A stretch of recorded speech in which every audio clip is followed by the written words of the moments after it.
And fall breaks over, and so is the warning period. Starting today, school speed zone cameras in Bibb County are back to issuing tickets.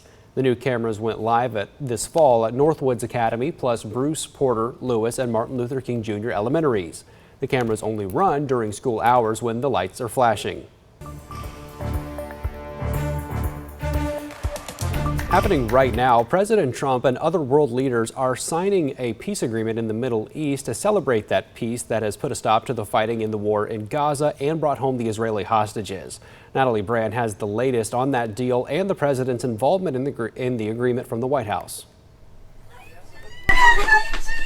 Reunited after 2 years of captivity. Yes! The 20 living hostages released today are finally embracing their families.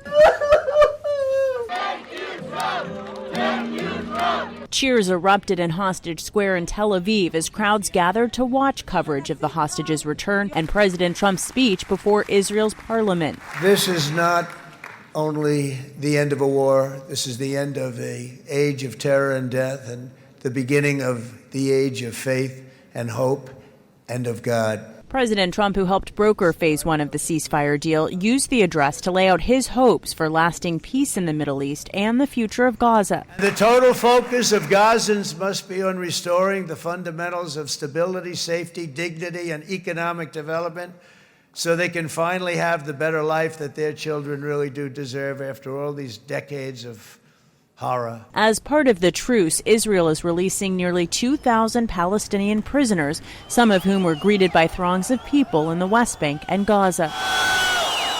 Humanitarian aid is also expected to surge into the war-torn region. It's peace in the Middle East, and everybody said it's not possible to do. And it's going to happen, and it is happening. It's before your very eyes. President Trump and leaders from more than 20 nations are attending a summit in Egypt to celebrate the deal, but also discuss the more challenging next phases that will address governance of Gaza and disarming Hamas.